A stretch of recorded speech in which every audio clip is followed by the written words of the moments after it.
Sud Radio Parlons Vrai chez Bourdin, 10h30, 12h30, Jean-Jacques Bourdin. Bonjour à toutes et à tous et merci d'être avec nous. C'est un plaisir de vous retrouver tous les matins, vous le savez. Dans Parlons Vrai chez Bourdin, entre 10h30 et midi et demi. Vous êtes toujours plus nombreux. Derniers chiffres qui viennent de tomber. Plus de 800 000 abonnés sur notre chaîne Sud Radio, sur YouTube. Parlons Vrai, nous nous engageons. Vous êtes avec nous. Je voudrais vraiment vous remercier pour cette fidélité qui nous pousse à essayer de poser les bonnes questions et de trouver les bons interlocuteurs. Parlons vrai, nous nous engageons, vous êtes avec nous, merci d'être là et de témoigner au 0826 300 300. Nous allons parler de plusieurs sujets ce matin. Avec nous, Jean-Christophe Combe, ministre des Solidarités, de l'Autonomie et des Personnes Handicapées. Nous voulons des réponses sur, le chèque alimentaire. Quand, combien, pour qui? Sur l'aide médicale d'État, sera-t-elle remplacée? Sur la solidarité à la source, la procédure sera simplifiée, mais comment? Toujours pas de loi grand âge. Pourquoi? Ces questions et d'autres seront posées dans un instant à Jean-Christophe Combe. La solidarité, c'est essentiel dans notre société et c'est la raison pour laquelle je suis très heureux de recevoir Jean-Christophe Combe. 11h, 12h, débat sur le port de l'abaya dans les collèges et lycées. Port de l'abaya, est-ce un dévoiement de la laïcité? Est-ce un phénomène minimisé dans notre pays? Il y a débat autour de cela. Eh bien, nous débattrons entre 11h et midi. À 12h10, nous irons à Nantes hier. Des écologistes radicaux ont envahi et détruit les serres de maraîchers nantais qui cherchent à produire mieux en produisant moins de CO2. Eh bien, ces serres ont été détruites. Qui brûle l'agro-industrie? On brûle l'agro-industrie, criaient les militants hier. Les maraîchers, eux, sont désespérés, réagissent ce matin sur l'antenne de Sud Radio. Ils seront avec nous tout à l'heure. Dans quel monde on vit avec vous, Félix Mathieu? Bonjour Félix. Bonjour Jean-Jacques. Un drame, puis un miracle en Colombie. Vous avez peut-être tous lu, vous avez peut-être tous vu les vidéos à propos de ces 4 enfants qui ont été retrouvés vivants après 40 jours de survie dans la jungle. Oui, leurs premiers mots ont été « j'ai faim et ma maman est morte ». Des enfants au regard hagard, très amaigris sur ces images diffusées ce week-end par les secours colombiens, quelques instants après les avoir enfin retrouvés. 4 enfants d'origine indigène de 13, 9, 4 et 1 an pris en charge après ces 40 jours de survie dans la jungle suite au crash du petit avion Cessna qui les transportait avec leur mère, le pilote, et un autre adulte, un proche. D'après leur récit, leur mère a survécu 4 jours avant de succomber à ses blessures. Les 2 autres adultes étaient morts sur le coup dans l'accident. Depuis, les 4 enfants ont survécu seuls. Ils sont restés près d'un cours d'eau et par chance, ils n'ont pas subi d'attaque d'animaux. Le leadership de leur grande sœur de 13 ans leur a permis de survivre, de consommer notamment les bonnes plantes comestibles. Un miracle pour les secouristes qui avaient bien du mal à continuer à y croire. La fille aînée m'a raconté avoir écouté tous les messages des hélicoptères disant qu'on était à leur recherche, explique l'un de ces secouristes, mais aussi le message de la grand-mère qui disait de ne pas bouger ou de ne pas avoir peur du chien Wilson à leur recherche. Ils ont écouté les messages mais ne savaient pas vers où aller dans cette zone très étendue, très difficile. Les enfants ont été retrouvés à 5 km des lieux du crash. En un mois de recherche de l'extrême, les secouristes ont parcouru 2656 km pour les retrouver. L'histoire a tenu le pays en haleine. Une dizaine de jours après l'accident, le président colombien avait annoncé par erreur leur sauvetage. Il leur a finalement fallu 1 mois de plus. Pas que le pays, le monde entier a été tenu en haleine. C'est une histoire absolument extraordinaire. La présence d'esprit de cette jeune fille, cet enfant, cet ado de 13 ans qui a sauvé ses frères et sœurs. C'est extraordinaire parce que c'est elle qui a tout initié. Oui. C'est extraordinaire. Je regardais les dépêches d'agence de ces derniers jours, les dépêches de l'AFP, et je remarquais le nombre de bénévoles, d'entraîneurs, d'encadrants agressés sur les terrains de sport. J'ai été très étonné. À Marseille, par exemple, jeudi, un coach, un entraîneur bénévole a été agressé au couteau sur le parking du stade de Pont-de-Vivo. C'est dans le 10e arrondissement de Marseille. Pourquoi ? Eh bien parce qu'un père de famille était en colère. Il refusait d'entendre que son fils de 11 ans n'avait pas été retenu dans l'équipe de foot. La scène s'est produite jeudi après-midi, même jeudi soir, après une journée de détection des moins de 13 ans organisée par le club de foot de l'AS Vivo Sauvagère à Marseille, dans le 10e. Un père de famille vient d'apprendre que son fils de 11 ans n'est pas retenu dans le groupe à la rentrée. Il se rend sur le parking du stade et avec un couteau de cuisine, il agresse violemment Frédéric, l'un des coachs. Heureusement, Frédéric n'a été que légèrement blessé, mais il a eu peur. Frédéric a déposé plainte, évidemment, et dit « ça ne changera rien à ma passion ». C'est un bénévole. Autre agression sur un terrain ces derniers jours à Gérardmer, dans les Vosges. Frédéric, arbitre de 48 ans, a été agressé. Frédéric est avec nous. Bonjour Frédéric. Oui, bonjour. Oui, bonjour. C'était il y a combien de temps cette agression, Frédéric? C'était quand? C'était il y a une semaine, c'était dimanche dernier. Dimanche dernier. Vous arbitriez un match à quel niveau? Un match de District 3 sans aucun enjeu puisque l'équipe visiteuse montait en D2 et l'équipe à Gérardmer où je me déplaçais se maintenait à sa position et c'était les derniers matchs de fin de saison, quoi. Oui. Vous sifflez un penalty à la 88e minute de jeu? C'est un petit peu plus compliqué que ça. Ça commence à démarrer un petit peu en deuxième mi-temps où j'avertis le numéro 6 de l'équipe de Gérardmer pour des contestations répétées. À ce moment-là, il met une claque vers mes cartons pour me les faire tomber par terre parce qu'il n'est pas d'accord. Donc moi, je me recule, je prends mes cartons, je lui afflige le carton rouge.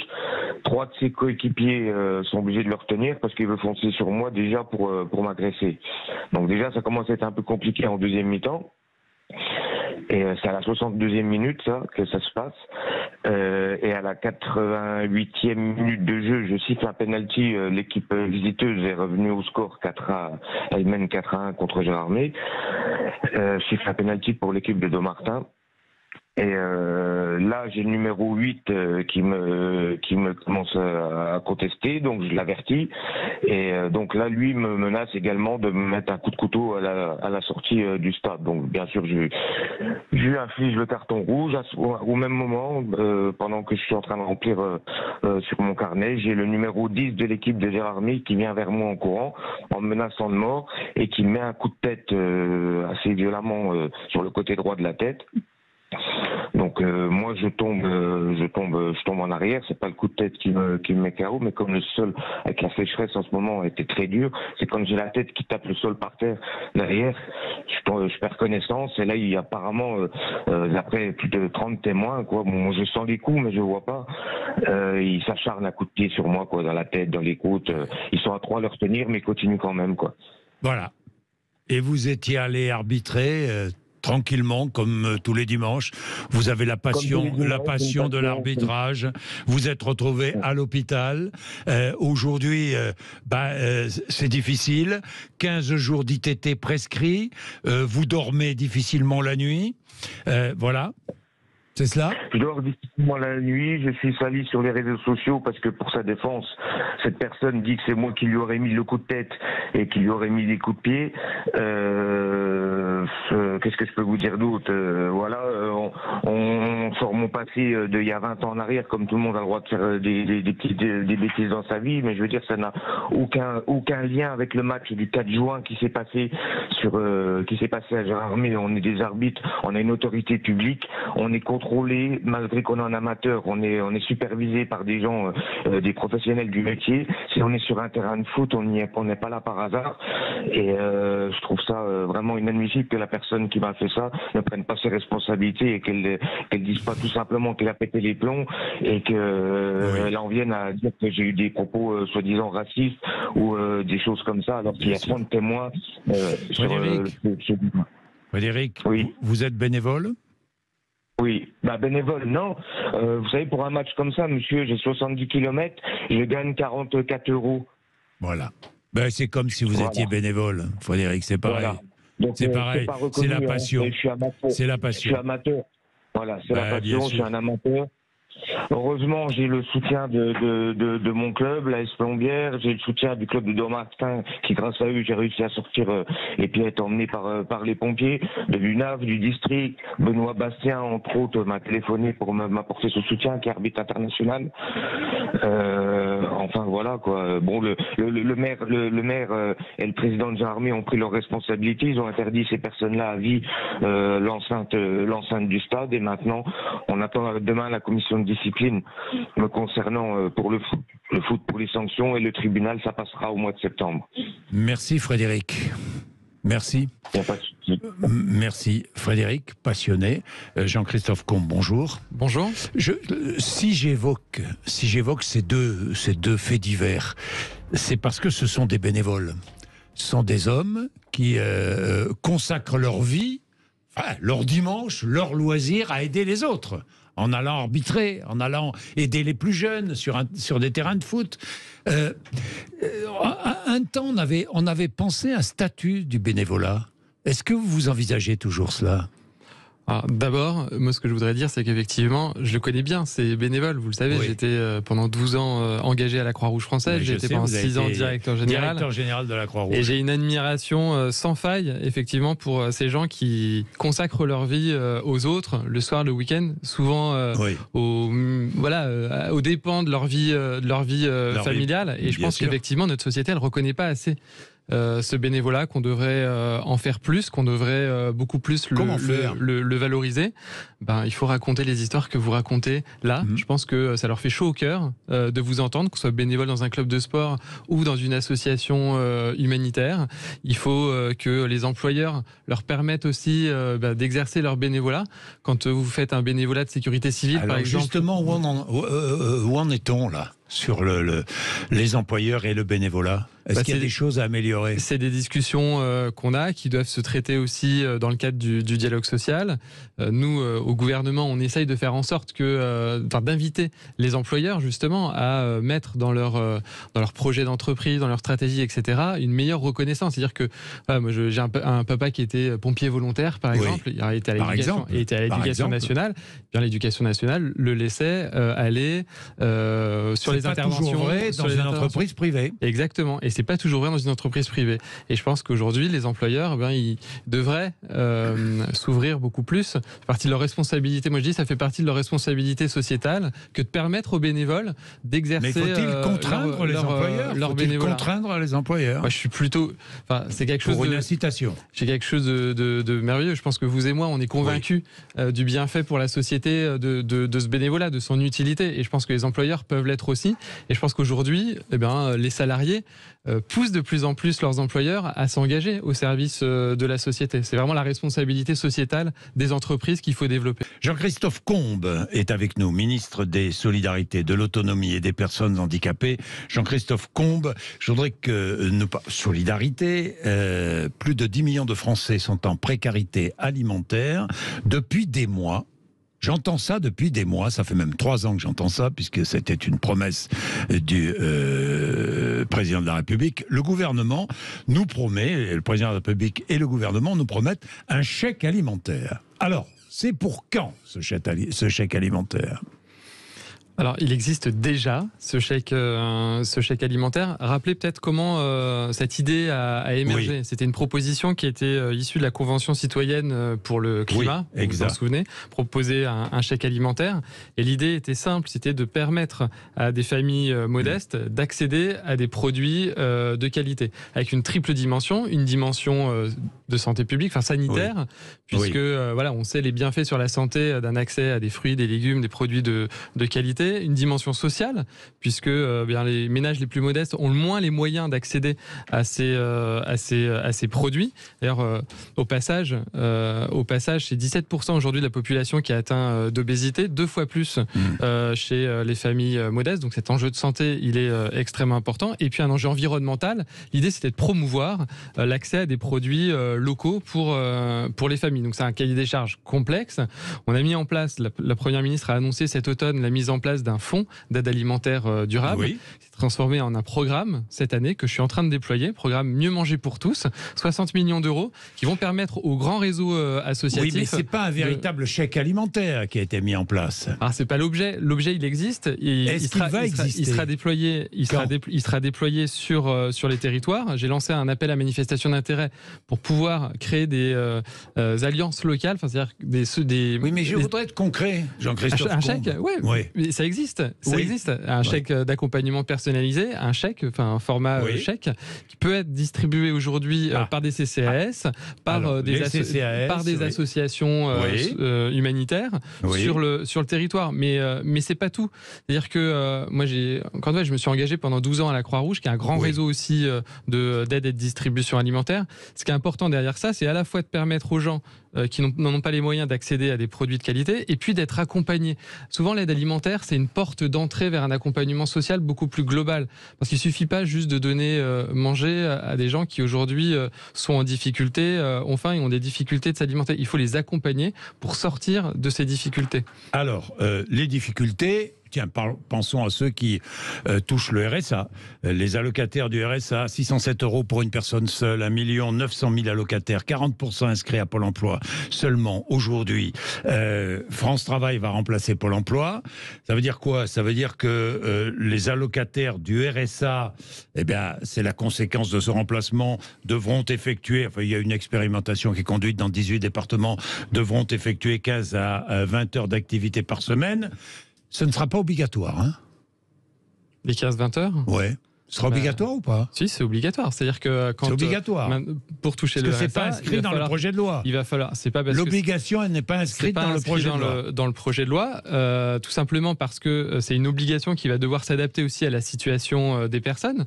Parmi ces allocataires du RSA, on sait qu'on en a un certain nombre qui ne peuvent pas travailler. Auquel cas, on leur proposera un accompagnement particulier. Ce qui est important en fait dans cette histoire, c'est de se dire qu'aujourd'hui, on est quasiment arrivé au plein emploi, qu'on a des dizaines de milliers de postes qui sont vacants et qu'on a des personnes qui aujourd'hui ont des difficultés d'accéder au marché de l'emploi. Moi, je considère que la meilleure des politiques sociales à mener, c'est le travail, c'est de permettre à ces personnes d'accéder à l'emploi. Donc, ce qu'on veut faire, eh bien, c'est d'adapter et d'investir massivement sur leur accompagnement. Et donc, ça peut être par de la formation, par des stages d'immersion en entreprise, par des activités au service de l'intérêt. Ce ne sera pas du bénévolat, on est bien d'accord ? Non, c'est pas du bénévolat déguisé ou du travail dissimulé. Mais ce ne sera pas obligatoire. Ce ne sera pas inscrit dans la loi dans tous les cas. C'est pas inscrit. Il y aura des sanctions. C'est pas inscrit dans la loi. En revanche, c'est bien ce qu'on va mettre en œuvre. Et d'ailleurs, vous avez cité l'expérimentation actuelle dans 18 départements. Si la personne va être obligée maintenant qu'elle touche le RSA, pour toucher le RSA, pas obligatoire, mais elle va être obligée. À France Travail. C'est ce que j'ai pas très bien compris. C'est pas obligatoire, mais elle va être obligée. Alors, expliquez-moi là, parce que je comprends pas. C'est une logique de droits. C'est obligatoire. Une logique de droits et devoirs. Voilà, donc c'est obligatoire. Mais après, c'est obligatoire. C'est pas inscrit dans la loi, mais c'est obligatoire. Le mode d'accompagnement, il dépendra de la situation de la personne. Oui. Voilà. Non, mais vous savez qu'il y a des choses parce que ça, c'est extraordinaire. Il y a des choses qui sont obligatoires, qui sont pas inscrites dans la loi. Pourquoi ne pas être clair ? Pourquoi ne pas dire c'est obligatoire ? Je vous dis que non, c'est pas obligatoire. vous. Je parle pas de vous. Je parle de la première ministre, par exemple. Obligatoire, c'est obligatoire. Pas obligatoire, c'est pas obligatoire. Moi, je connais ça. Je pense qu'il faut être clair, effectivement. Être clair, et il y aura des sanctions si effectivement ces 20 heures, ces 15 à 20 heures d'activité ne sont pas effectuées. On est bien d'accord. Bon, j'ai une autre question. L'aide médicale d'État. Est-ce que vous êtes, comme Gérald Darmanin, ouvert aux propositions des Républicains ? Faut-il, par exemple, discuter des modalités de l'AME, l'aide médicale d'État ? On peut ouvrir des discussions. Moi, je vois pas très bien ce qu'on peut changer aujourd'hui autour de l'aide médicale d'État. Il y a plein de croyances autour de cette aide médicale d'État. Moi, j'y tiens. Vous savez, encore une fois, d'où je viens. J'y tiens parce que c'est une question humanitaire, c'est une question aussi de santé publique, et que quand on est sur le territoire français, on va pas laisser des gens mourir dans nos rues, être en difficulté, ne pas les soigner. Au passage, il n'y a aucun médecin dans notre pays qui refusera de soigner une personne en fonction de sa situation motivation administrative. Donc on n'ouvre pas de discussion sur les modalités de l'AME. On peut les ouvrir. Après, moi, je ne sais pas ce que ça veut dire et je ne sais pas ce qu'on peut éventuellement... Non, vous n'êtes pas en phase avec Gérald Darmanin, quoi. On peut changer. Si, puisque lui, il a juste dit qu'on pouvait ouvrir les choses. Il a pas fait, à ma connaissance, il n'a pas fait de proposition sur des modifications de l'AME. Donc, on va voir et ouvrir cette discussion. Il propose des discussions avec les Républicains qui veulent remplacer l'AME par une aide médicale d'urgence. Je sais pas ce que c'est une bonne idée, ça, ou pas? Je ne sais pas ce que ça veut dire. C'est très difficile de déterminer ce qui relève de l'urgence, pas de l'urgence. Enfin, voilà, quand quelqu'un est malade, il faut le soigner. C'est pas plus compliqué que ça. Et quelle que soit sa situation administrative, on parle quand même d'enfants, de femmes, d'êtres humains qui seraient en difficulté sur notre territoire. Il faut les soigner. Bien. Autre chose. Les personnes âgées. La loi bien vieillir. Enfin, loi, c'est une proposition de loi, hein. C'est un peu léger, parce que là encore, je pense aux promesses du président de la République. Il voulait une loi pour le grand âge. Est-ce qu'il y aura, avant la fin du quinquennat, une loi pour le grand âge? Vous m'invitez à être clair, je vais être très clair. Alors allez-y.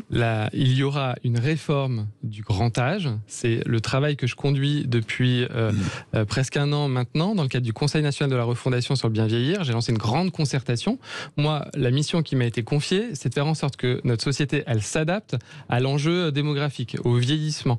Et donc, il y aura une réforme du grand âge qui passera...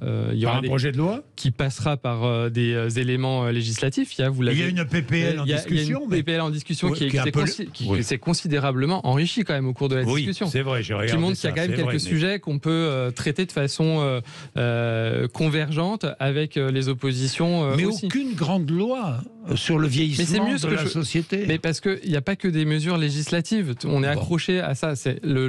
La loi, c'est qu'un véhicule. Moi, ce que je vais proposer et que je présenterai à la fin du mois de juin, c'est une feuille de route qui portera cette réforme du grand âge. Très clair, il y aura des mesures de nature législative qui pourront être portées dans le cadre de la proposition de loi, dans les textes financiers, dans d'autres véhicules législatifs, mais il y aura des mesures qui ne relèvent pas de la loi. Quand vous portez un plan pour prévenir la dénutrition, par exemple, chez les personnes âgées, ça ne relève pas de la loi. Quand vous travaillez sur l'adaptation des logements pour permettre aux personnes âgées de vieillir à domicile, ça ne relève pas de la loi. Quand vous travaillez sur l'adaptation des transports, idem. Quand vous travaillez sur l'adaptation de notre système de santé, idem. Tout ne relève pas de la loi. Carte professionnelle pour les aides à domicile, autoriser les mairies à accéder aux fichiers des bénéficiaires de l'APA, l'aide aux personnes âgées. Guichet unique sur les territoires pour simplifier la vie des familles et des personnes en perte d'autonomie, parce qu'aujourd'hui c'est un véritable parcours du combattant. Vous vieillissez, vous voyez bien que vous avez besoin d'aide pour effectuer tous les gestes de la vie quotidienne. Il faut qu'on vous aide, c'est-à-dire qu'on vous informe, qu'on vous aide à accéder aux aides financières pour pouvoir le financer, et puis qu'on vous dise comment ça se passe. Jean-Christophe Combe, une dernière question autour des plus jeunes cette fois. Le gouvernement a annoncé la création de 200 000 places en crèche d'ici 2030. Ça veut dire quoi? Ça veut dire un adulte pour combien d'enfants? Il y a deux choses. Il y a la première. Aujourd'hui, l'engagement du président de la République, c'est de répondre à la première attente des parents dans notre pays, c'est-à-dire de trouver une place d'accueil pour leur jeune enfant. Oui. C'est important puisque aujourd'hui, il y a 150 000 femmes dans notre pays qui renoncent chaque année à un emploi pour pouvoir accompagner leur enfant. Oui. Donc, si on veut la société du plein emploi, il faut leur permettre d'accueillir un mode d'accueil, une place en crèche, chez une assistante maternelle ou autre. Et donc, l'idée, c'est de leur offrir cette possibilité partout sur le territoire et accessible d'un point de vue financier. Donc ça, c'est pour le volet quantitatif. Pour le volet qualitatif, effectivement, il faut qu'on travaille sur l'amélioration de la qualité d'accueil, sur la formation des professionnels, sur le nombre de professionnels, sur le nombre aussi dans les crèches. Voilà, il faut qu'on améliore. Parce que c'est bien beau l'objectif de 200 000 places en crèche d'ici 2030, mais enfin il faut du personnel qui encadre les enfants. Il faut trouver les professionnels, c'est clair. Et on a un vrai sujet aujourd'hui d'attractivité en fait de ces métiers, alors que ce sont des très beaux métiers. Voilà, accompagner les enfants dans leurs 3 premières années de vie. C'est un adulte pour 5 bébés qui ne marchent pas et un adulte pour 8 qui marchent. Voilà. Moi, je suis prêt à mettre cette question du taux d'encadrement sur la table. On travaille parce que les syndicats demandent un adulte pour 5 enfants, qu'il marche. Oui, j'ai même entendu un adulte pour 4 parfois. Donc voilà, il faut qu'on regarde ce qui est bien. C'est clair qu'aujourd'hui, elles ont besoin d'avoir un taux d'encadrement qui soit plus favorable pour assurer une meilleure qualité d'accompagnement, pour rendre aussi leur travail plus intéressant, parce que quand vous êtes auxiliaire de puériculture et que vous avez effectivement 8 enfants parfois à vous occuper toute seule, c'est très compliqué. Pardon, j'ai féminisé ce métier. Au passage, on a besoin d'hommes aussi dans la profession. C'est extrêmement important. Mais on a vraiment besoin de rendre attractifs ces métiers. Ça passera par une augmentation des salaires, par une autre organisation du travail, par une augmentation effectivement aussi du taux d'encadrement et des conditions et une amélioration des conditions de travail des professionnels. C'est tout ça qu'on travaille et que je travaille depuis plus d'1 an avec le comité de filière petite enfance, des représentants de l'ensemble de la profession pour rendre ces métiers attractifs. Merci Jean-Christophe Combe. Merci. Merci à vous. Allez, nous allons ouvrir notre débat autour du port de l'abaya à l'école. Alors, je vous raconte, d'abord je vais présenter celles et ceux qui sont avec nous. Sophie Audugé, qui est déléguée générale de l'association SOS Éducation. Bonjour, merci d'être avec nous. Céline Boulay-Espéronnier, qui est sénatrice LR de Paris, qui a déposé une proposition de loi visant à rendre obligatoire le port d'une tenue d'établissement scolaire. Bonjour. Merci d'être avec nous. Et puis Abdeslam Itache, qui est Europe Écologie Les Verts, association Banlieue Plus, association créée pour changer l'image des banlieues. Absolument. Je dis pas de bêtises. Très bien. C'est bien ça. Bon, merci d'être là tous les trois. Merci d'avoir accepté de débattre. Alors, plusieurs choses. Je lisais, je crois que c'est dans Le Monde, un petit sujet daté de vendredi dernier. À Marseille, le journaliste raconte, il s'agit un lycée de Marseille, le lycée Victor Hugo. 17h, jeudi 8 juin, devant le lycée Victor Hugo, dans le 3e arrondissement de Marseille, dans le flot des élèves qui sortent de cours, quelques jeunes filles s'arrêtent dans le sas gardé par d'imposants barreaux et fermé par une porte de métal. Là, elles prennent quelques minutes pour remettre leur voile et pour certaines enfiler une abaya, cette longue robe musulmane sortie de leur sac.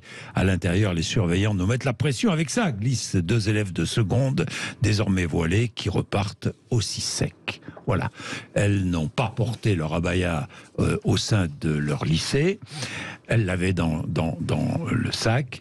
Je lis aussi la réaction de Manuel Bompard de la France Insoumise, c'était jeudi dernier.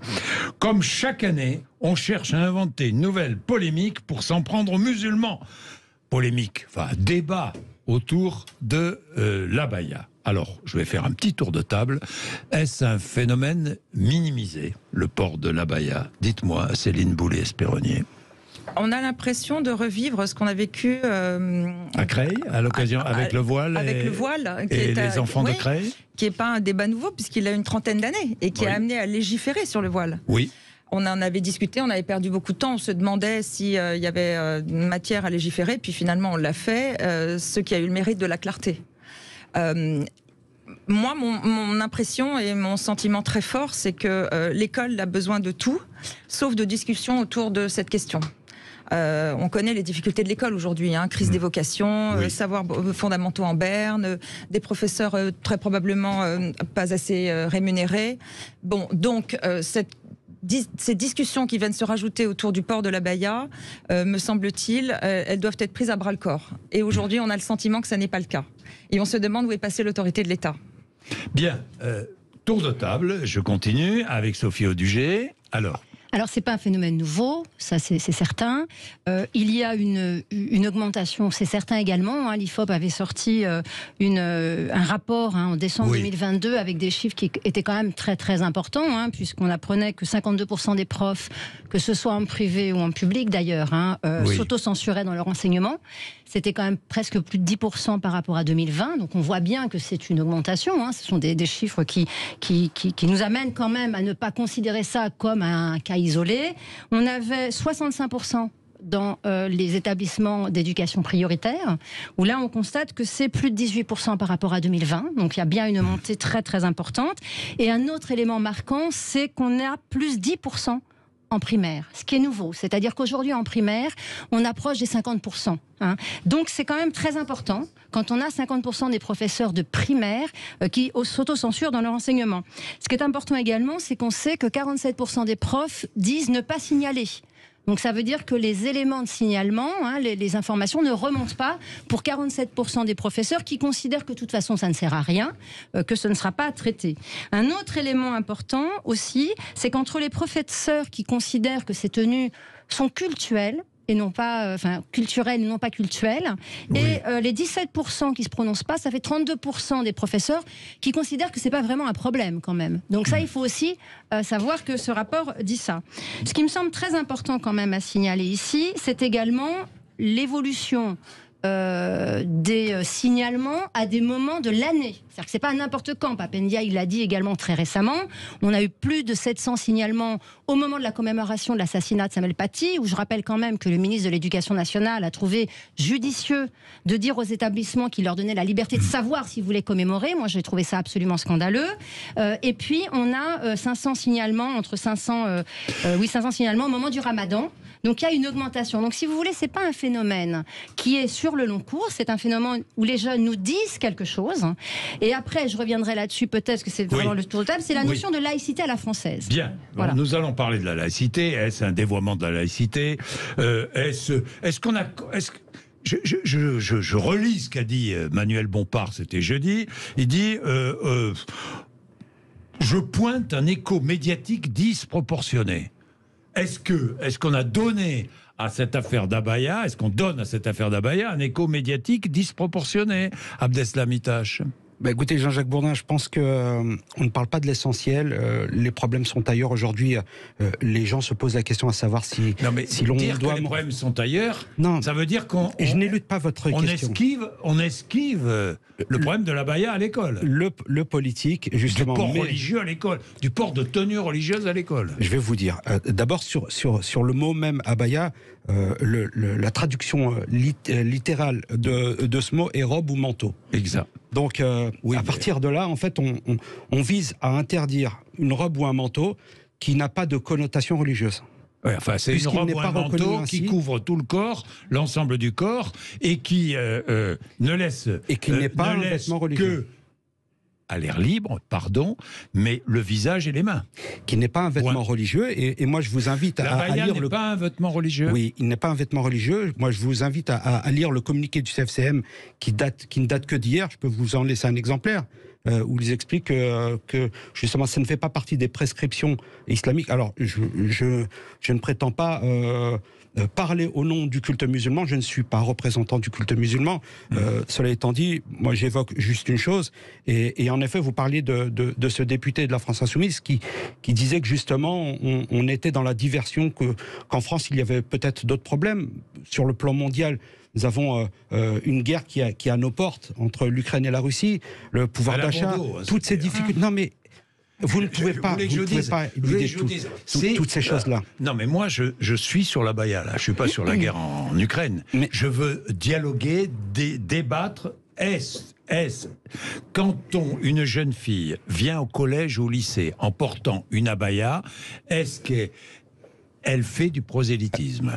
Est-ce que franchement, oui ou non? Alors, je vais vous dire, moi, Jean-Jacques Bourdin, si on se met au niveau de l'Iran et qu'on met en place une police vestimentaire, on ne vaut pas mieux qu'eux. Ce que je veux juste dire, c'est que les personnes ont la liberté de pouvoir s'habiller. Comparer la France à l'Iran ? On pourrait, oui, sur cette police vestimentaire qui, justement, interdirait ou imposerait une façon de s'habiller. Mais je le dis, mais je pose le débat ici. Et d'ailleurs, je vais demander à Céline Boulay-Espéronier, c'est pas moi qui vais vous répondre, répondre. Je trouve cette comparaison très inquiétante. Sur la police vestimentaire ? Attendez, il y a eu la loi de 1905 sur la laïcité, puis la loi de 1904, puis la circulaire du 9 novembre 2022 que vous connaissez par cœur. Elles sont faites pour quoi ? Pour sanctuariser l'école. Pour dire l'école, c'est le lieu de l'apprentissage. Il faut d'ailleurs que les élèves soient à égalité et que le débat, ce qui construit le citoyen de demain, ce qui fait son éducation, ne soit pas pollué, parasité par des débats autour des religions. Donc déjà, la France tient à son système de laïcité qui permet à chacun, justement, c'est un contexte qui est très... où qui est très pour la liberté, puisqu'elle permet à chacun de pratiquer sa religion dans le respect de celui des autres. Mais dans l'école, le législateur a considéré qu'il fallait encore corser ce système pour que les enfants puissent apprendre en toute liberté et sans être parasités par cette question religieuse. Alors je prends la balle au bon, donc, si vous permettez. Ce n'est pas la question de mettre en place une police vestimentaire, c'est de dire il faut qu'il y ait un respect et il faut qu'il y ait un cadre et des règles, surtout dans l'école de la République. Bien, il est 11h16, vous allez pouvoir répondre. Sophie Audugé aussi, Audugé a beaucoup de choses à dire. Je voudrais préciser quand même que les principaux et proviseurs, principaux de collège et proviseurs de lycée, demandent à l'Éducation nationale une circulaire interdisant ou pas.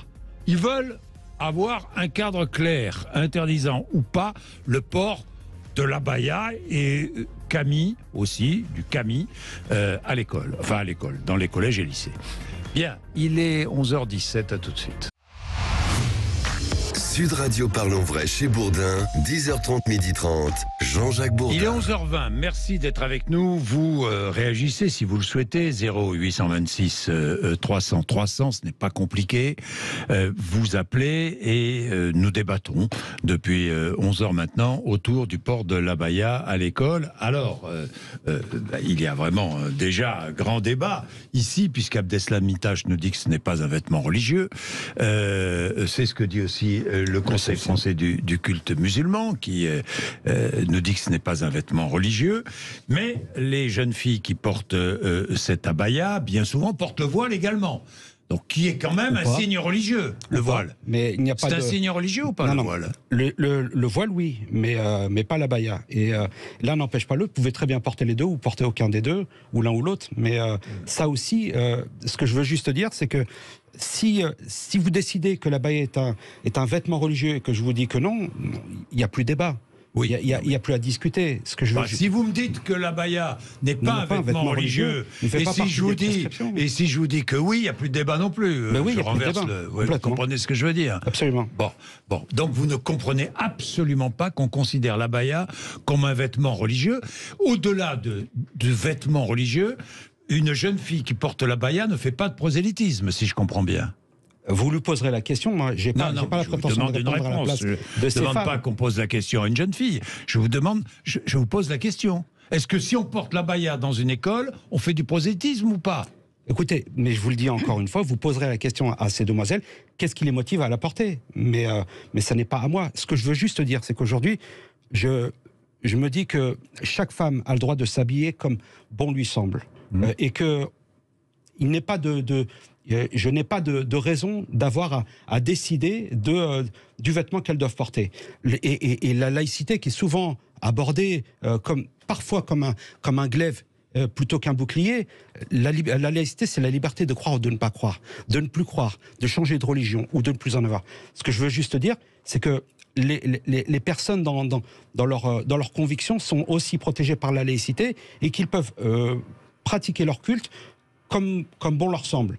Cela étant dit, dans le cadre scolaire, nous sommes bien d'accord, le port du voile est interdit et que vous évoquiez justement ce reportage où ces demoiselles, en sortant d'établissement, remettaient le voile. Manifestement, elles ont bien compris que le port du voile ne se fait pas dans l'établissement. Elles ont compris, c'est qu'on les oblige. Oui, qu'on les oblige. Donc elles ont compris, puisqu'elles le retirent à l'entrée de l'établissement et qu'elles le remettent en sortant. Mais parce qu'on les oblige, oui, à le retirer. Au sein de l'école, tout simplement.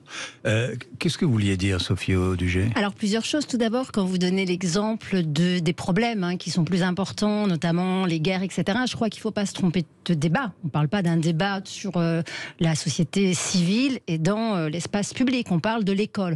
L'école n'a pas à ajuster son fonctionnement en fonction des guerres. Et bien heureusement, parce qu'à l'époque des grandes guerres, heureusement qu'il y avait des instituteurs qui ont continué à apprendre à lire, écrire et compter aux enfants, qu'ils ont protégé des enfants, notamment des enfants juifs, parce que l'enfant, c'est ce qu'il y a de plus important dans une nation, que l'enfance doit être préservée avant tout. Et quand vous parlez du choix des femmes de s'habiller comme elles veulent, d'accord, mais on ne parle pas de femmes, on parle d'enfants. On parle d'enfants qui sont dans une enceinte particulière qui est celle de l'école, qui pratiquent une laïcité qui est une laïcité à la française. Et c'est tout le problème que l'on a avec cette question-là, c'est qu'on oublie de rappeler que cette laïcité à la française aujourd'hui est très peu comprise et très peu connue. Pourquoi ? Parce que cette laïcité apparaît extrêmement progressiste pour la communauté musulmane, et on peut tout à fait le comprendre, et elle paraît complètement réactionnaire, conservatrice, pour la communauté plus woke. Donc évidemment, quand on a des positions politiques qui se prennent et qui demandent aux enfants de faire le grand écart entre un wokisme qui a intégré l'école, où on leur fait des cours d'éducation à la sexualité, qui vient se confronter de manière très dure à l'éducation que leur donnent leurs parents, et qui appartient aux parents évidemment, et qu'en même temps on demande de laisser porter des tenues qui sont quand même évidemment pour ces jeunes-là un acte de communauté musulmane, et on peut tout à fait le comprendre également. D'ailleurs, si c'était pas le cas, il n'y aurait pas une explosion des signalements au moment fort, que ce soit la commémoration de l'assassinat de Samuel Paty au moment du Ramadan. Donc on voit bien que c'est un acte, puisque les signalements augmentent à ce moment-là. Voilà. Bien, qu'est-ce que vous voulez dire de votre côté, Céline Boulay-Espéronnier? Je rappelle que vous êtes sénatrice LR de Paris. Oui. Non, je voulais dire plein de choses. Effectivement, c'est un sujet qui concerne notre jeunesse, des enfants souvent relativement jeunes, et on ne peut pas les laisser en proie comme ça. On ne peut pas laisser à penser qu'ils puissent être influencés par un quelconque fondamentalisme religieux ou ce genre de choses. Quand vous dites qu'il faudrait les interroger, moi je trouve on s'en aurait peut-être à faire une étude, à interroger ces jeunes filles, voir quelles sont leurs motivations et pourquoi elles font ça. Toujours est-il qu'on en parle beaucoup en ce moment. Pourquoi elles portent une abaya? Pourquoi elles portent une abaya? Si ça occupe l'espace médiatique, c'est bien qu'il y a un sujet. Donc c'est bien d'en parler, c'est pas la peine de minimiser. Bien entendu, alors moi en tant qu'élu, en tant que parlementaire, je sais bien qu'il y a une guerre aux portes de l'Ukraine, je sais bien qu'il y a d'énormes difficultés à résoudre, mais ce qui touche notre jeunesse et l'école de la République me semble devoir être au cœur de nos préoccupations. Parce que nous éduquons les futurs citoyens, les citoyens de demain. Et cette laïcité, vous disiez madame à juste titre qu'elle était souvent mal comprise, elle est souvent comprise de manière très négative. Et c'est là où je dis que l'autorité de l'État doit intervenir et qu'il ne faut pas qu'on ait le bras qui tremble. Parce que les principes de la laïcité, qui sont fondateurs de notre démocratie aujourd'hui, doivent être rappelés sans que le bras tremble. Moi, il y a quelque chose qui m'inquiète beaucoup chez le ministre de l'Éducation nationale actuel. Je comprends qu'il soit dans la temporisation, qu'il essaye de comprendre les uns et les autres. Mais un ministre, un politique, c'est quelqu'un qui doit trancher, qui doit donner la vision et les orientations. Vous voyez, monsieur, vous et moi, nous n'avons pas la même vision. Mais le ministre de l'Éducation doit donner une vision pour l'éducation nationale. Et quand il dit, c'est au personnel éducatif, c'est au directeur d'établissement de décider ce qui est une abaya, ce qui ne l'est pas, il les met en danger. Ça, c'est vrai. Et j'ose le mot. Et l'idée, peut-être qu'on en parlera plus tard, mais je devance peut-être votre question, monsieur Bourdin, sur l'uniforme à l'école. Pourquoi j'ai fait cette proposition de loi? C'était de dire, au moins, tout le monde est sur la même règle, cela protège les enseignants, les directeurs d'école et les enfants. On en parlera peut-être plus en détail. Oui, on en parlera plus en détail. Oui, qu'est-ce que vous voulez dire? Alors, d'abord, je vais prendre la balle au bon. Vous parlez des uniformes, alors là, vous allez être très heureuse de ma réponse. Je suis totalement pour l'uniforme. Bon, on va pas... Parce que ça gomme les inégalités et ça permet justement de mettre tous les étudiants ou élèves sur le même piédestal. Puisque vous établissiez tout à l'heure une comparaison avec l'Iran, qui me paraît.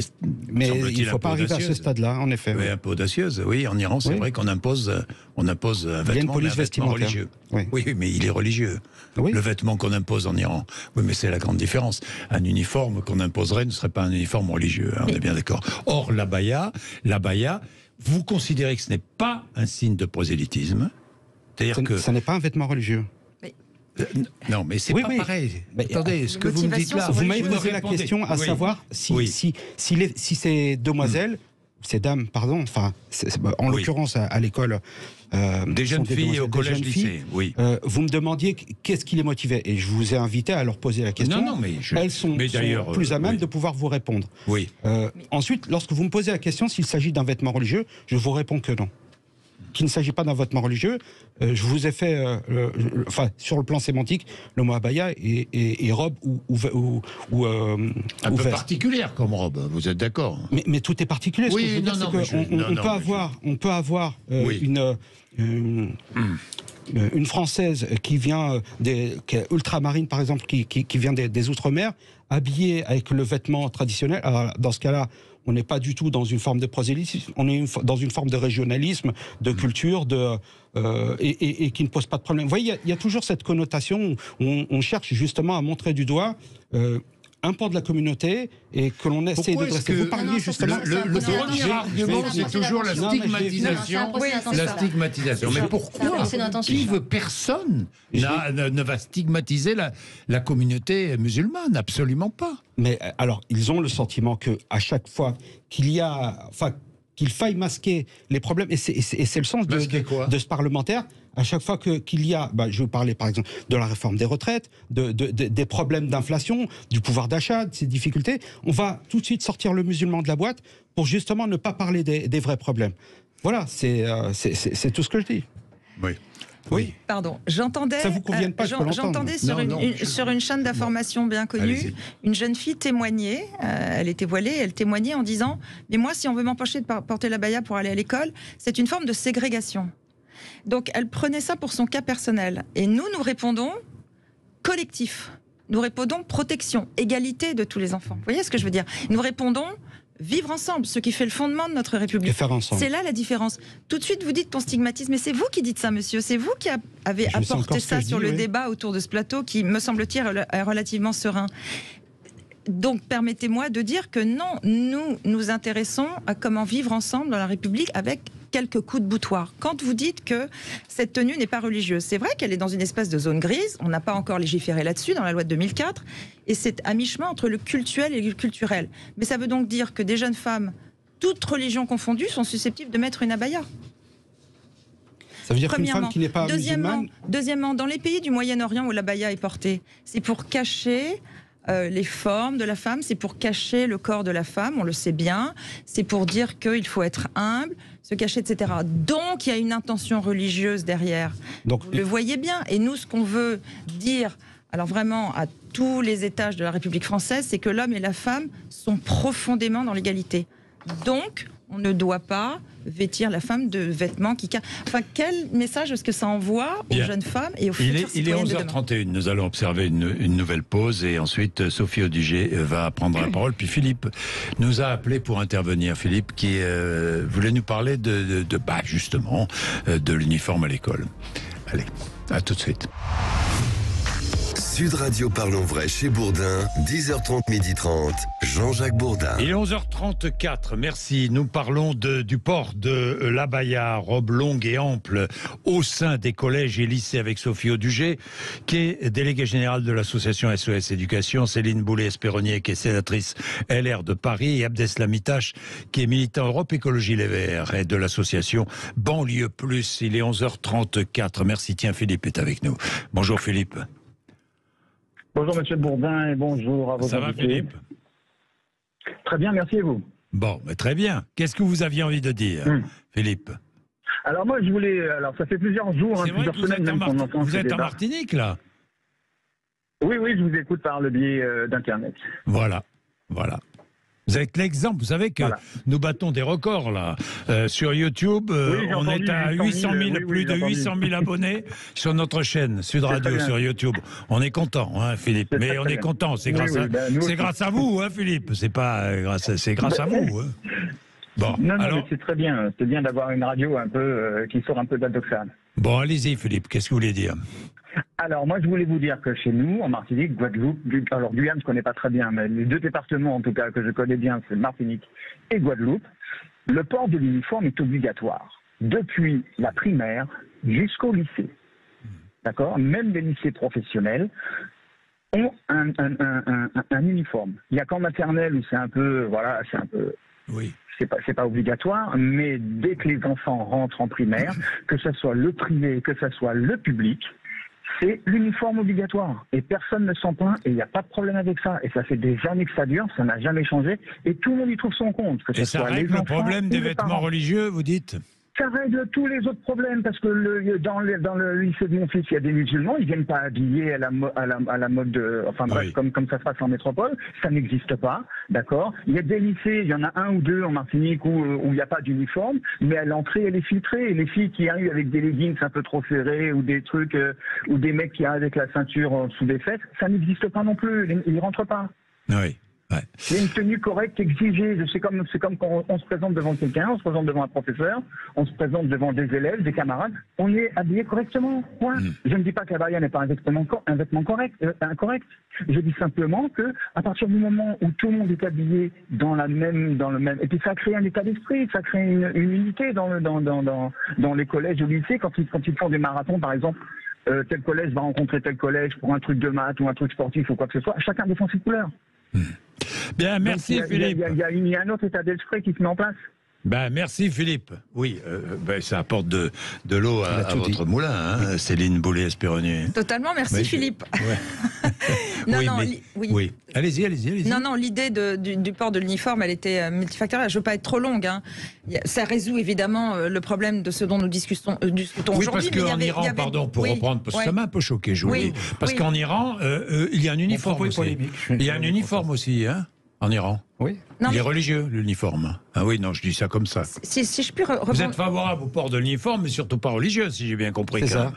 C'est ça. Je suis pour le port de l'uniforme et qu'il n'y ait qu'il y ait une disparition des alors, est-ce que vous seriez religieuses favorable au port de l'abaya pour toutes les jeunes filles Mais elles s'habillent comme elles veulent. Ah oui, non, vous ne répondez pas là, parce que... Mais non, je vous réponds. Parce que... vous me demandez à ce que... Si vous me dites que c'est un vêtement qui n'est pas religieux, donc pourquoi pas? Qui suis-je pour imposer un vêtement à une femme?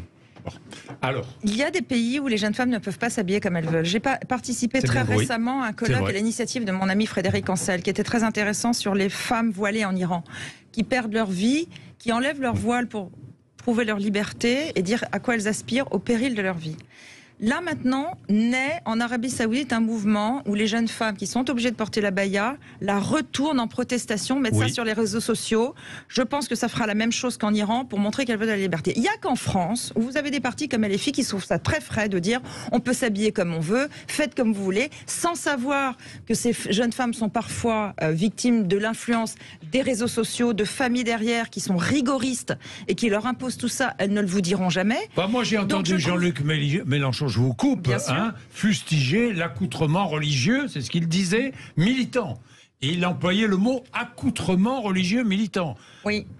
Il n'y a pas si longtemps que ça. Donc on ne peut pas dire que ces jeunes femmes soient libérées. Est-ce que je peux embrayer sur l'uniforme ou est-ce que... Allez-y. Alors l'uniforme, je vous dis, il y avait différentes... Visiblement, vous connaissez quand même bien le sujet. Raisons pour lesquelles j'avais fait cette proposition de loi autour de l'uniforme. Et notamment, c'était de favoriser ce sentiment d'appartenance dans une école qui, à l'image de la société française, est parfois en proie à des fractures. Et c'était de dire, tout comme on porte un t-shirt lors d'une compétition sportive, on pourrait imposer un uniforme. Ça viendrait d'en haut, c'est-à-dire il y aurait une impulsion nationale, on légiférerait là-dessus, avec tout de même cette modernité, cette souplesse de dire que chaque établissement scolaire pourrait choisir son uniforme, parce qu'on ne s'habille pas pareil souvent qu'on est dans le nord ou dans le sud de la France. Donc il y aurait quand même une souplesse et une modernité. Mais c'était vraiment pour créer le sentiment d'appartenance. On ne gommera jamais totalement les différences, mais c'était favoriser le fait de gommer les différences et puis de dire, comme ça aussi, on simplifie les choses pour la communauté éducative qui n'aura pas de questions à se poser de savoir si l'abaya est autorisée, quelle est la longueur de la robe, etc. Donc c'était les buts principaux de cette proposition de loi. Il me semble que ça résoudrait beaucoup de problèmes. Sophie Audugé. Alors, je voudrais quand même revenir un tout petit peu, si vous me permettez, en arrière. Mais l'uniforme, vous me direz. Bien sûr. Surtout bon. Bien sûr. Non, mais ce que je voudrais dire à vous, monsieur, notamment, parce que ce que vous évoquiez, à la fois m'ennuie un peu, parce que je trouve qu'il y a un déni de réalité. L'abaya, on voit bien que les personnes qui le portent, ce sont des personnes de confession musulmane. Et c'est tout à fait... Pas se cacher derrière ce que j'ai dit, mais je crois qu'il ne faut pas avoir un déni du réel. Il suffit d'avoir des yeux pour voir.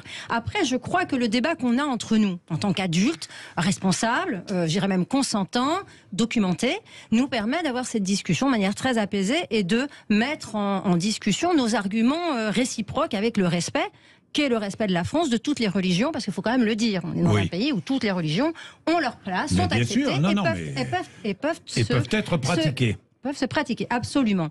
Mais quand on voit ce débat-là, comment est-il possible de le transférer chez les enfants dans l'école? C'est à nous de protéger les enfants de débats qui ne sont pas traités à l'extérieur de l'école. Et c'est pour ça qu'on se doit, de manière urgente, de régler la question, notamment des abayas, mais également d'autres questions qui se posent. Moi, je suis dans un établissement scolaire où les enfants, et d'ailleurs, il y a eu un intervenant, c'était un grand dirigeant, je me souviens plus de son nom, qui a fait plus de 50 établissements scolaires et qui a vu les enfants dans les couloirs porter le voile. Faut pas être dans le déni. Il y a dans des établissements scolaires, moi je l'ai vu. J'ai vu des enfants, des élèves porter le voile dans l'établissement. J'ai vu des enfants porter le voile en classe. Et j'ai vu des intervenants extérieurs adultes porter le voile.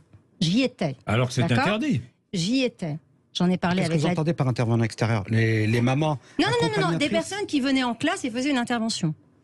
Des invités pour faire une conférence ou un débat. Ne font pas partie du personnel. Bien sûr, non, c'est encore un autre sujet. Mais ce que je veux dire, c'est qu'il ne faut pas avoir un déni de réalité par rapport à ça. Bien. Et que notre objectif, je voudrais revenir là-dessus, c'est que très vite. Ce qui est très important pour nous, c'est de donner à tous les enfants de France, quelle que soit leur origine et quelle que soit la religion de leurs parents, le même enseignement, le même respect et leur permettre de trouver la fraternité qui va être la leur, indépendamment de la pression des familles sur la question de la religion. Et c'est ça la laïcité à la française. Patrick voulait intervenir. Patrick est à Dax, dans les Landes. Bonjour Patrick. Oui, bonjour Jean-Jacques. Allez-y, vous avez travaillé en Arabie Saoudite plusieurs années, vous, Patrick. Hein? Oui, tout à fait. Oui. Et effectivement, quand j'entends dire que l'abaya n'est pas un vêtement religieux, il faut savoir que toutes les femmes, quelles qu'elles soient, saoudiennes ou étrangères, occidentales, se doivent, pour sortir dans la rue, de porter l'abaya avec un foulard sur la tête. Voilà, tout simplement.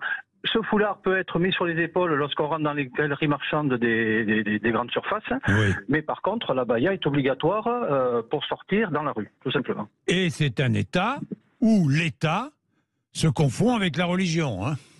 Oui, d'accord, sûrement, mais oui, Patrick, donc, l'abaya, selon vous, est un signe religieux, Patrick? Un symbole religieux? À partir du moment où, si on n'accepte pas les lois locales, on se doit de rentrer chez soi. Moi, j'ai vécu plusieurs années, donc j'ai accepté ce qui se passait. Notamment, je ne parlerai pas des problèmes des magasins, des restaurants, où il y a une partie pour les familles et une partie pour les célibataires, de même pour les plages, etc. Peu importe. Mais en ce qui concerne la tenue vestimentaire, oui, toute personne, toute femme qui marche dans la rue se doit d'avoir l'abaya, tout simplement. Donc pour moi, je considère Céline Boulay-Espéronnier. J'étais en Arabie Saoudite il y a quelques mois, j'ai pu le constater. Mais d'ailleurs, je note une forme de contradiction chez vous, monsieur. Je vous le dis très gentiment, parce que le débat est sympathique. Et, quand vous dites c'est une stigmatisation des musulmans, vous confessez de fait vous-même... Ah non, c'est pas vous, Patrick. Non. Oui, pardon. C'est pas vous. Pardon. Céline Boulay-Espéronnier s'adresse à Abdeslam Itache. Pardonnez-moi, monsieur. Oui, vous confessez vous-même que donc il y a un caractère religieux, puisque vous dites c'est une stigmatisation des musulmans. Vous voyez la contradiction dans laquelle on est? Non, je suis pas du tout dans la contradiction. Et puis je voulais rajouter quelque chose qui me semble important très rapidement, pardonnez-moi. À Montauban, il y a une enseignante qui s'est fait menacer parce qu'elle discutait, elle voulait interdire, je crois, puisque c'est à la discrétion du personnel éducatif, à une jeune femme de porter l'abaya. Cette jeune femme lui a dit ça va pas se passer comme ça, elle l'a menacée, elle a mis ça sur les réseaux sociaux. Et l'enseignante en question, maintenant, est sous le coup d'une protection policière. Est-ce que ça, c'est tolérable? Non, c'est intolérable, voilà. mais je vais vous répondre. Parce qu'il y a l'influence des réseaux sociaux également. Vous me dites que je suis en contradiction avec moi-même. Je vous dis seulement que lorsque l'on soulève le sujet des abayas, on montre du doigt la communauté musulmane. Vous ne pouvez pas l'éluder, ça. Donc vous voyez bien, c'est quand même un signe religieux. Mais pas du tout, ça n'est pas un signe religieux. Mais lorsque vous dites qu'il ne s'agit pas de la communauté musulmane, si, on vise la communauté musulmane, puisque c'est un vêtement qui est porté essentiellement au Moyen-Orient ou en Afrique du Nord. On veut protéger la laïcité. Dans des pays, on est donc on veut protéger la laïcité musulmane. Dans des pays musulmans. On est d'accord sur un point, nous sommes tous pour protéger les enfants. Où la religion est une religion d'État. Au sein de l'établissement, pour pouvoir leur donner la même égalité des chances à l'école et pour pouvoir justement les protéger. Donc sur ça, on est sur la même base. On est d'accord. D'ailleurs, vous n'avez pas répondu sur le port de l'uniforme. Et je persiste et je signe. Le juge va répondre. Justement, le fait de porter l'uniforme mais permettrait de cesser. Là, vous déplacez le débat en portant l'uniforme. Le débat, c'est l'abaya. Donc, on n'a pas avancé, on n'arrivera pas à vous convaincre. Vous avez invité notre sénatrice justement à aborder l'uniforme, donc ça fait aussi partie du débat. Mais ça fait partie du débat. Mais Patrick a remis le débat sur l'abaya. Patrick, vous voulez ajouter quelque chose, Patrick? Oui, Oui, je voulais ajouter autre chose, justement sur le port de l'uniforme. Dans ma jeunesse, j'ai été dans en école privée où on était tous obligés de porter la blouse et la même blouse achetée dans deux types de magasins différents. Il y avait des adresses prévues. On portait la blouse ainsi qu'un maillot réversible pour le sport. Ça permettait, parce qu'il faut savoir quand même qu'il y avait toutes sortes de classes sociales, ça permettait d'égaliser et les personnes qui avaient un peu plus d'argent que d'autres, sous la blouse, ça ne se voyait pas. Bon. Et ça s'est très bien passé. Voilà. Bien. Merci beaucoup, Patrick. Allez, petite page de pub et ensuite Sophie Audugé va répondre sur le port de l'uniforme. Parce que vous n'êtes pas tout à fait d'accord, si j'ai bien compris ici. Je vous dirais. Bon, non, vous allez dire. Patienter, hein. C'est un teasing. Sud Radio Parlons Vrai chez Bourdin, 10h30, 12h30, Jean-Jacques Bourdin. Bien, est-ce que l'abaya est un vêtement, un signe instrumentalisé par les islamistes? C'est la question de base, c'est la question essentielle aujourd'hui. Je vous pose la question, Abdeslam Itache. Alors, qui alimente le débat des abayas aujourd'hui? Non, mais je vous pose la question. Non, mais ce que je veux juste vous dire, et vous le savez très bien, Jean-Jacques Bourdin, lorsqu'il y a eu, il y a des années de cela, de façon isolée, un problème du port du voile, ici ou là, qu'est-ce qui s'est passé? Au début, On a porté écho, justement, sur un problème, à vous d'estimer si c'est un problème majeur ou un problème mineur, et qui finalement s'est développé, puisque plus on en parle, plus les gens s'approprient justement cette question du port du voile. Vous savez pourquoi on en parle de plus en plus? Parce qu'il y a de plus en plus de cas. Mais c'est parce qu'on en parle. Autour de l'abaya, je vais vous dire simplement. Eh ben oui. Mais c'est parce qu'on en parle. Alors ça, c'est audacieux, ça. Ça, c'est très, très audacieux. On en parle qu'il y a de plus en plus de cas.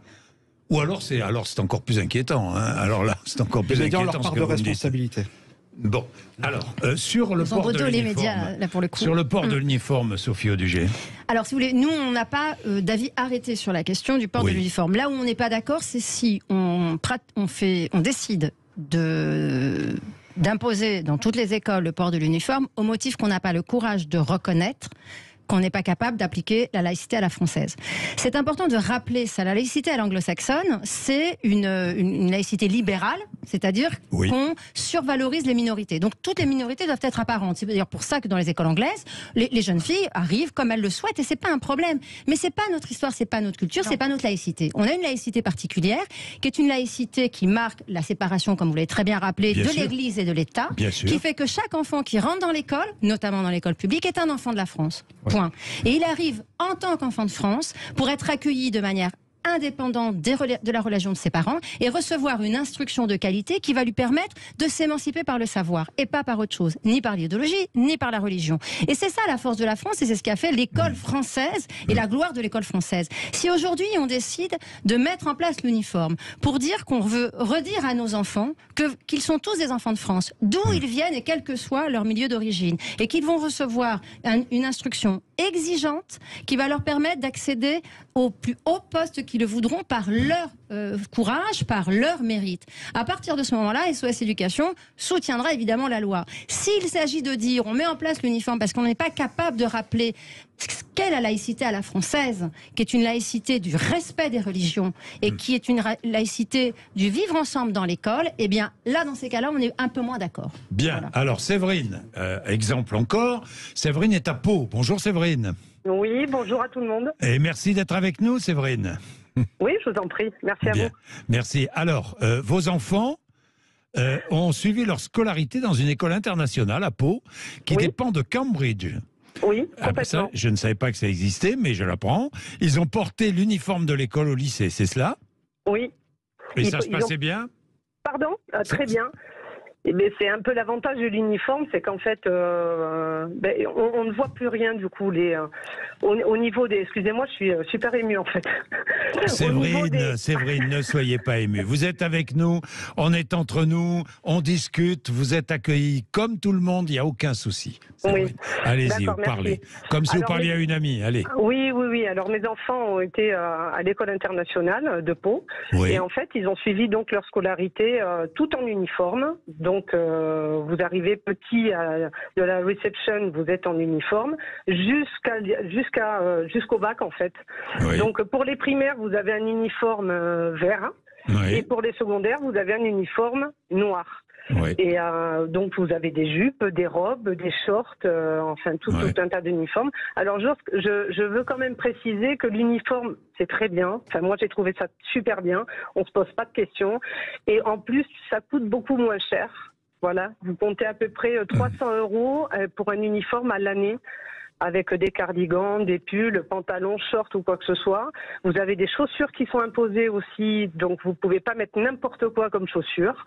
Et donc en fait, vous avez un choix de vêtements, que ce soit des robes, des jupes, et vous avez un choix de chaussures aussi qui reste toujours classique. Vous pouvez pas arriver avec un jogging en mettant n'importe quoi. C'est pas vrai.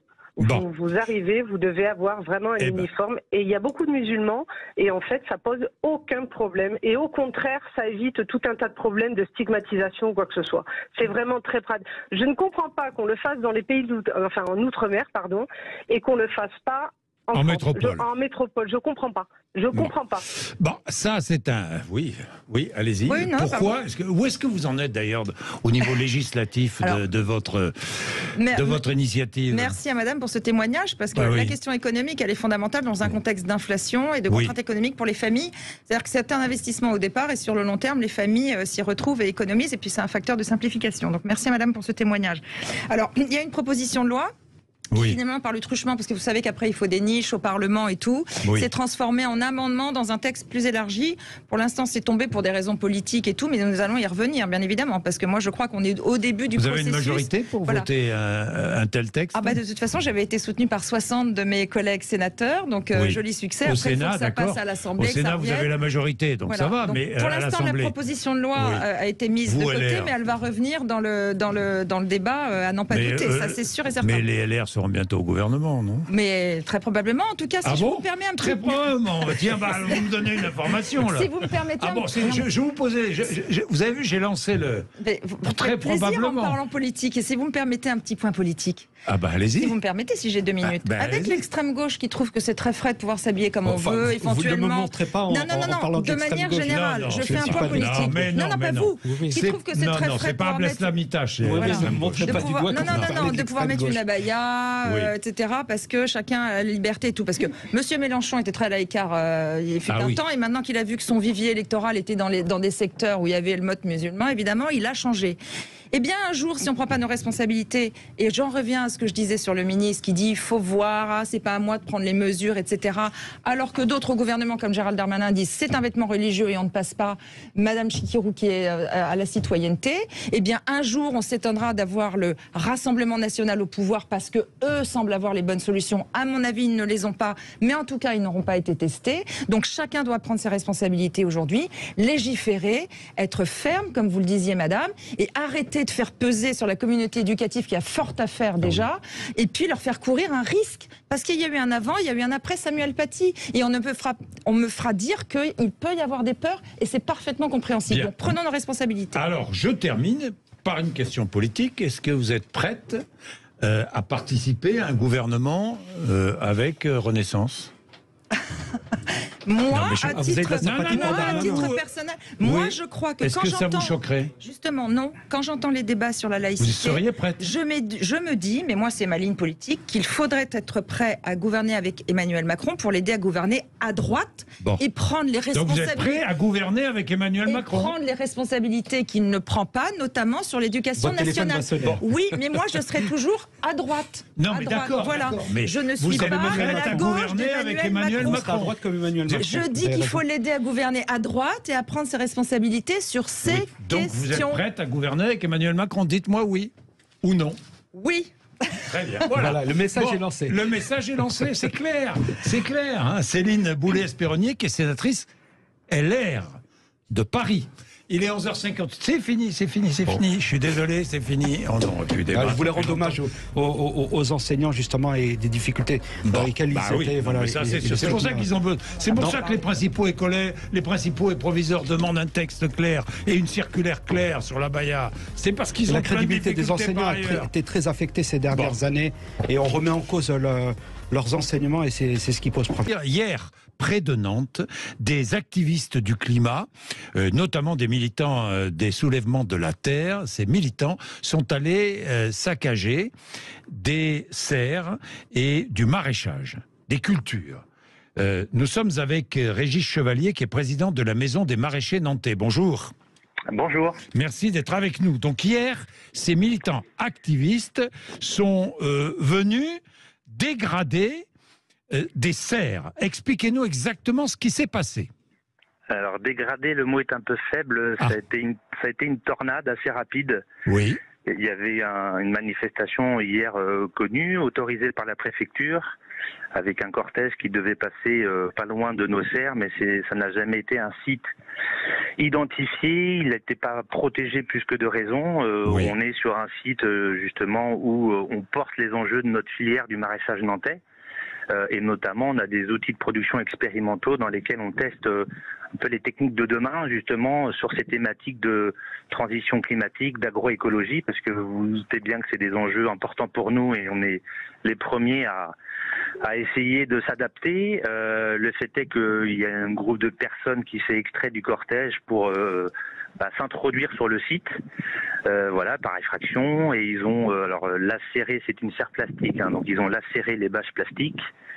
Ils ont détruit tout le système d'irrigation et ils ont également aussi ravagé des essais qui étaient en place. Il y avait notamment un essai de salade qui était tout juste planté de vendredi, avec tout un tas de protocoles pour essayer justement de mesurer une réduction d'intrants, de produits phyto, d'engrais, etc. Et tout a été arraché, vandalisé. Ils ont semé des graines, soi-disant des semences paysannes, soi-disant, pour contester ce qu'on y fait. Oui. Des activistes qui ont détruit vos serres expérimentales en sol vivant, et cultures sans pesticides, je le dis bien, qui sont allés donc des activistes. Il y avait des agriculteurs parmi eux. Certainement, ça je peux pas vous le dire, j'étais pas sur place quand c'est venu. C'est vrai que c'est un mouvement qui regroupe beaucoup d'associations avec des messages assez variés. Bon, très clairement, on fait partie de leur cible. Ce qui est dérangeant, c'est comme vous l'avez dit, c'est une serre expérimentale dans laquelle on essaye beaucoup de choses. Vous avez évoqué le sol vivant, on évoque aussi des réductions de doses, on évoque aussi des techniques d'irrigation pour essayer d'être un peu plus économe. Expérimentale, pour cultiver quoi? Des salades? Aujourd'hui, on a beaucoup de cultures. Aujourd'hui, dans le pays nantais, on a des cultures de mâches, des cultures de poireaux, des cultures de salades, de radis, de jeunes pousses. Donc, en fait, sous cette serre-là, on déploie tous ces concepts-là, mais adaptés à nos cultures nantaises pour justement essayer de acquérir des données, fiabiliser, puis vulgariser ensuite chez tous nos adhérents, quoi. Bien sûr, bien sûr. Alors, je lis les petits communiqués des soulèvements de la terre. Nous sommes des éleveurs, éleveuses et maraîchers, maraîchères de Loire-Atlantique. Nous avons participé depuis plus de 2 ans à toutes les mobilisations contre l'extension des carrières de Saint-Colomban. Vous allez me dire ce que c'est. Nous sommes venus une fois encore en force avec nos tracteurs pour cette journée de mobilisation. Pour nous, la présence paysanne dans toutes ces actions démontre que les luttes écologistes n'ont rien à voir avec une opposition binaire et caricaturale entre agriculteurs et écolos. En réalité, une fracture traverse le monde agricole de l'intérieur. Vous le pensez ? Écoute, je comprends pas ce que vous dites. Moi, je me retrouve être le président d'une confédération qui regroupe soit des producteurs de taille significative, des gros maraîchers comme ils disent, j'en ai aussi des tout petits, j'en ai qui font de la vente directe, j'ai beaucoup de maraîchers qui ont déployé le bio. On est tous en train de rechercher des nouveautés. Le fait d'opposer les agriculteurs de ce genre-là et de nous le reprocher, c'est quelque chose que j'ai du mal à comprendre. Aujourd'hui, le maraîchage nantais est une filière historique dans le bassin. On a des conditions pédoclimatiques. 200 entreprises, 3000 salariés. Voilà, il a toujours été présent, diversifié, il a toujours été, encore une fois, implanté. On est en contact avec ces gens-là depuis des années, puisqu'on se retrouve dans les mêmes instances de discussion, que ce soit autour de l'eau ou justement autour des carrières. C'est des gens avec qui, effectivement, il y a des désaccords. On a toujours eu du mal à dialoguer, mais ça s'est quand même toujours tenu. On les a déjà reçus dans notre maison des maraîchers. Ce qui est choquant pour nous, c'est le passage à l'acte hier de ce vandalisme gratuit, qui en plus vient attaquer ce qui est pour nous, et je pense pour eux, les solutions de demain. Donc c'est là où on ne comprend pas, et c'est pour ça que je vous parle aujourd'hui d'incompréhension. Moi, je ne sais pas qui était et de colère, j'imagine. Évidemment, aujourd'hui, la colère... Hier, la colère n'était pas là, Hier, on était quand même beaucoup dans l'émotion. Il faut savoir aussi qu'on a quand même toute une équipe qui nous accompagne d'ingénieurs et de jeunes stagiaires qui s'investissent beaucoup pour ces thématiques-là. Je ne vous cache pas que ce matin, c'était assez... on a pris soin de faire l'embauche avec eux, comme on dit. C'était assez émouvant, dur à expliquer. Là, aujourd'hui, on est très concentré pour réparer vite et refaire nos essais vite parce qu'on a besoin d'avancer, de passer cet épisode-là. Bien sûr. Donc c'est vrai que non, le message, il est de l'incompréhension totale. Il y a des désaccords soit, mais on ne peut pas engager aujourd'hui un dialogue en ayant une action de ce genre. Et là, dans le communiqué que j'entends, il y a une espèce de retournement de la faute chez nous. C'est quelque chose qui est complètement ubuesque, quoi. Oui. Merci beaucoup. Merci Régis Chevalier. Je suis avec Gabriel Dufour, qui est responsable communication des Agridés. C'est un think tank agricole apolitique et indépendant. Bonjour. Bonjour. Bonjour. Vous venez d'entendre Régis Chevalier. J'imagine que vous non plus. Enfin, vous ne comprenez pas. Non. Si, c'est un acte militant. Des agriculteurs, oui, mais pas que des agriculteurs, j'imagine. Enfin, je ne sais pas.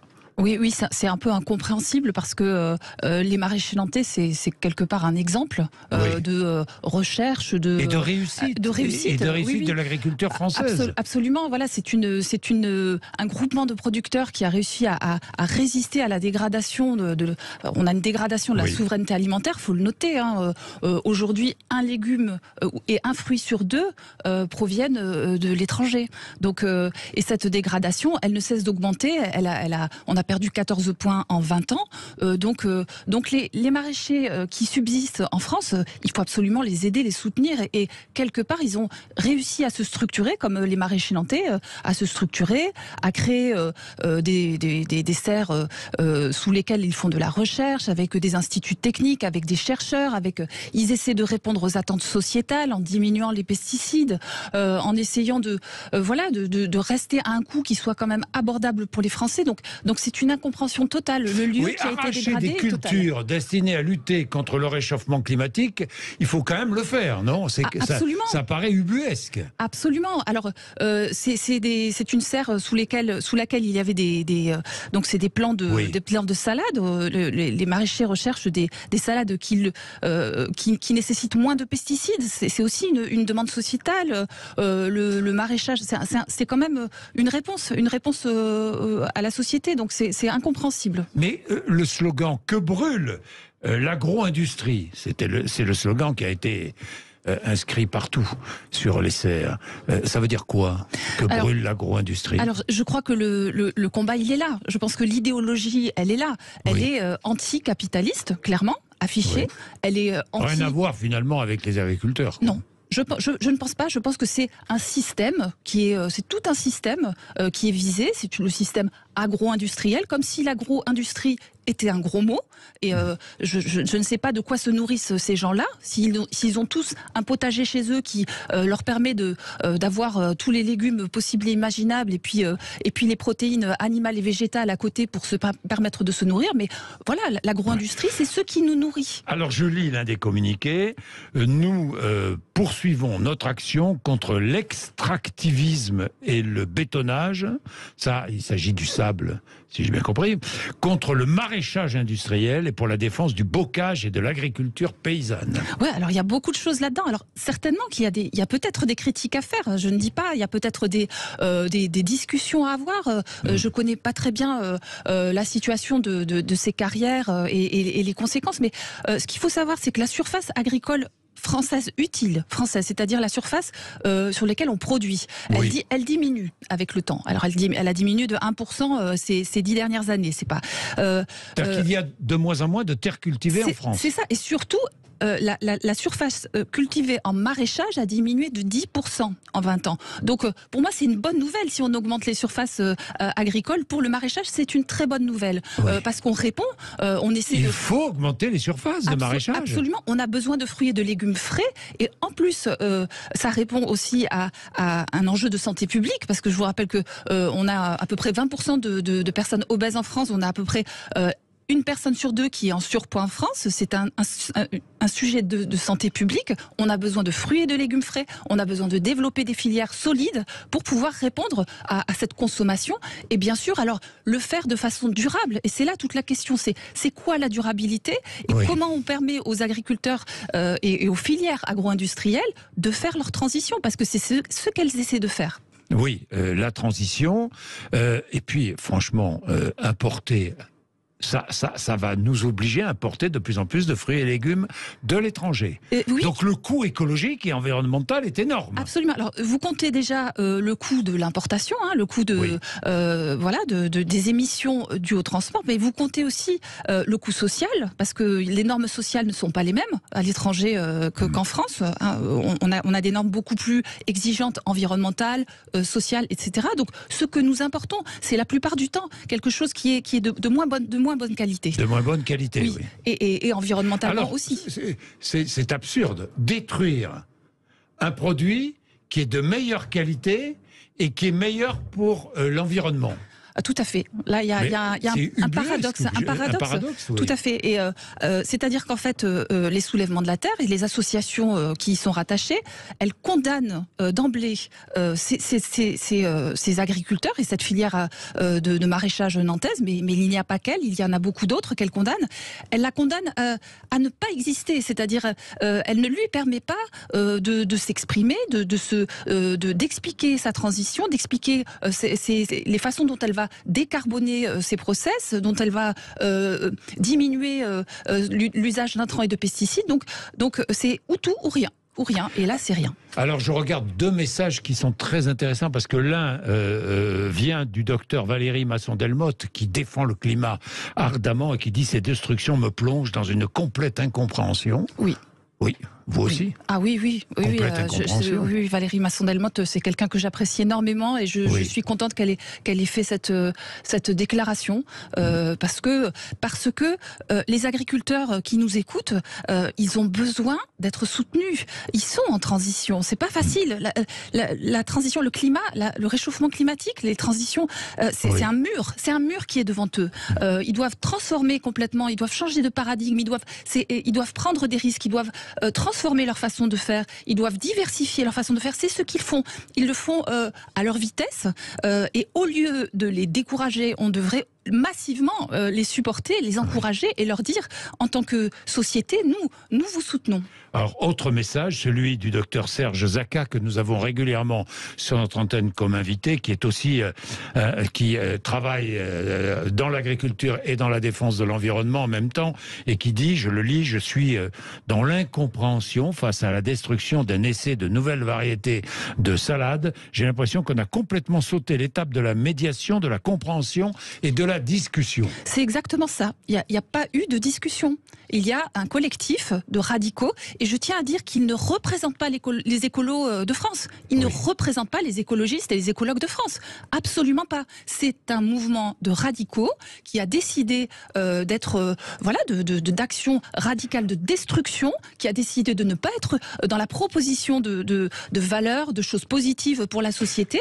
Et ça, c'est un choix. Alors, et ça ne représente pas l'ensemble des écolos en France. Je suis frappé, je ne sais pas, vous avez peut-être vu, je suis frappé, aucune réaction des élus nantais, de la mairie, par exemple, de Nantes. Oui. Rien, aucune réaction des élus de gauche de la région nantaise. Je suis assez étonné. Oui. Là, il y a un problème ici, qui est politique, qui est... Il est politique, finalement, c'est politique. Ah oui. Les politiques doivent être très clairs là-dessus. Il s'agit de destruction, de dégradation, de violence qui n'ont pas lieu d'être, et il faut un soutien clair et engagé des politiques et aussi de la population. C'est la raison pour laquelle je souhaitais que l'on traite ce sujet. Merci beaucoup, Gabriel Dufour. Merci d'être venu nous voir ce matin. Ça vous fait réagir, j'en suis absolument certain. Parce que malheureusement, j'ai bien peur que ce genre d'opération se multiplie. Vous aussi ? Ah oui, je le pense, oui. On le voit bien sur les réserves de substitution, ce qu'on appelle les bassines. Il y a la guerre de l'eau, il y a la guerre avec le climat et les difficultés. La raréfaction des ressources va augmenter, malheureusement. Bien, merci beaucoup.